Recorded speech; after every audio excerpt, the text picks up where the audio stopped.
7 ways to increase optimism and reduce anxiety every day. Anxiety disorders currently affect approximately 40 million adult Americans. Experts say people have negativity bias, which means we're hardwired to pay more attention to threatening and scary information than positive, assuring information. This can increase feelings of stress and anxiety in many people, but there are a number of ways practicing optimism can help. As the most common mental illness in the United States, anxiety disorders affect 40 million adults. If we look at anxiety from a psychological understanding, we think about it as a miscalculation. Anxiety happens when we overestimate the likelihood that something bad will happen and underestimate our ability to handle it. Natalie Dadullo, PhD, clinical psychologist and director of psychology at Brigham and Women's Hospital, told Healthline. Fears and anxiety come from an innate place, said Steve Gross, licensed social worker and founder of the Life is Good Kids Foundation. Human beings have something called human negativity bias, which means we are hardwired to pay more attention to threatening and scary information than positive, assuring information, Gross told Healthline. This tracks back to survival when early humans hunted for food, water, and shelter. The constant threat of attack kept humans in fight or flight mode. Some anxiety is a physiological response when your body produces a lot of adrenaline and goes in threat detection mode. While the anxiety may be a hyper-exaggeration of the risk of something, the body is trying to keep you safe, said Gross. Still, both experts say practicing optimism can help reduce anxiety. I think of optimism as a mix of positive thinking, feelings of hope, goal-driven behavior, and confidence. It isn't about glass half full thinking or rose-colored glasses necessarily. It's about how you explain the things that happen to you in your life, especially the things that don't go well, and what you expect to happen in the future, Dadullo said. For instance, when things don't turn out well, an optimistic person is more likely to think that they're experiencing a temporary setback rather than a doomed future. While this may come across as denial or unrealistic, Gross says an optimist recognizes the bad things in life but chooses not to dwell on them. Our definition of optimism is our capacity to see, feel, and focus on the goodness in ourselves, in others, and around us, he said. Here are 7 ways to bring optimism into your life and help reduce anxious feelings. 1. Change your brain. When Dadullo works with clients with anxiety, she uses talk therapy to shift their thinking. I talk about how our ways of thinking become very entrenched neurologically. If we want to change the way we think about ourselves, people, and the world, it takes time to create new pathways, she said. The brain is very flexible and malleable and changeable and has the ability to form new connections between parts of the brain that don't communicate that much. It takes time, repetition, and new experiences to help solidify new thoughts we're trying to practice, she added. Dadullo explained that the part of the brain called the orbital frontal cortex, OFC, which is important for the integration of information from the intellectual, rational, and emotional centers, is bigger and more developed in people who tend to be more optimistic and less anxious. When she works with clients, she first aims for them to recognize that there are different ways of thinking. Then they discuss a setback to identify which patterns of thinking are problematic. For instance, through a series of questions, Dadullo and the client will determine what was going through their mind as the setback happened and what they think about it now. Then Dadullo determines how much of their thoughts they're using to predict what will happen in the future, and what actions they take and don't take based on that. The most important component is practicing new ways of thinking. Many people abandon their efforts too soon before noticing any change has stuck and maintained. An important part of treatment is a maintenance stage where we have done a lot of thought editing, active treatment, and then spend time practicing the new way of thinking and consolidating or storing those ideas so they are more available to you and become the default way of thinking, Dadullo said. 2. Break down your fears.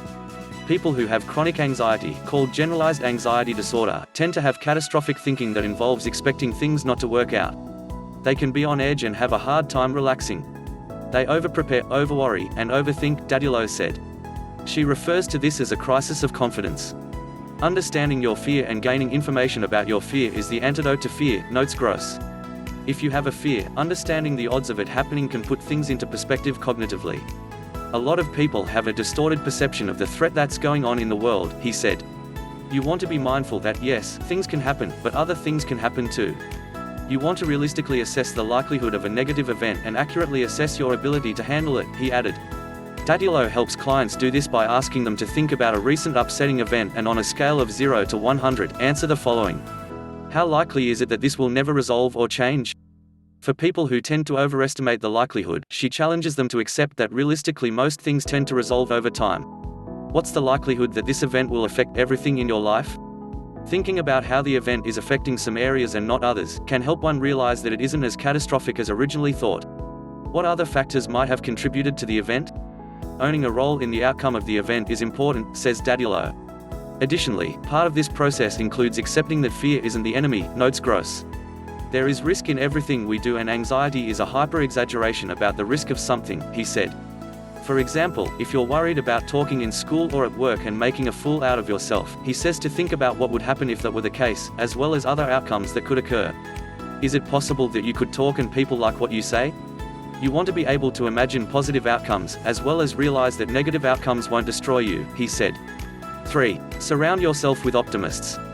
If you're open to practicing optimism, Dadilo says hearing how other optimists explain their stories and events can be helpful from a modeling standpoint. However, if you're at a point where you doubt optimism's effects on anxiety, it may not be effective. It's kind of like learning a different language. If you had a basic understanding of the language and wanted to immerse yourself in it, that can be useful, but if you are put into a different country and trying to learn the language, you might be overwhelmed, she said. 4. Make a short list of people who make you feel good. Gross says that keeping people near you who make you feel calm, safe, and good can bring about positive change.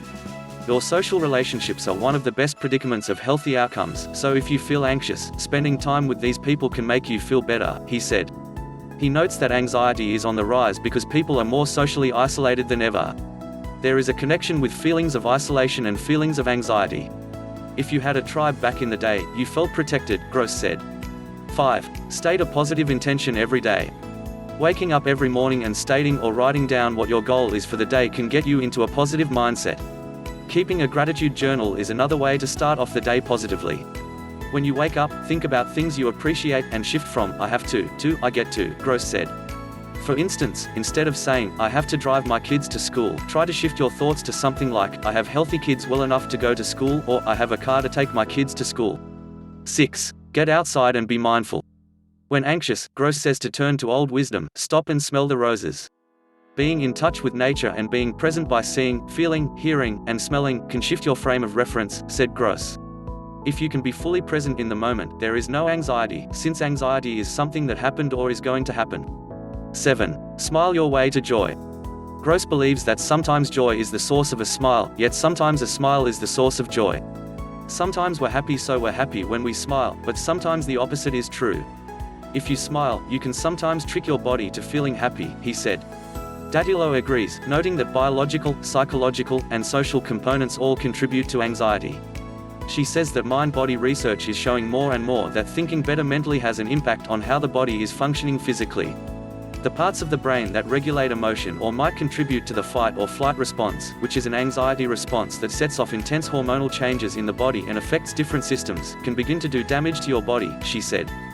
For instance, when people are overstressed and under-relaxed, she says they tend to get sick more often. That's why things like exercise and medication can be helpful for regulating anxiety and mood. Even though they are not directly targeting the things you are thinking, they are kinda bypassing that and going straight to the biology, said Dadilo. She believes positive psychology and mindset science is breaking ground. Mind-body therapy is really examining our expectations, because what we believe is likely to happen is really more likely to happen, said Dadilo. We are demonstrating some robust scientific support for that, and we can demonstrate it in ways we weren't able to before. Mindful Moves, 15-minute yoga flow for anxiety. Thanks for watching. Check link in the description to get more.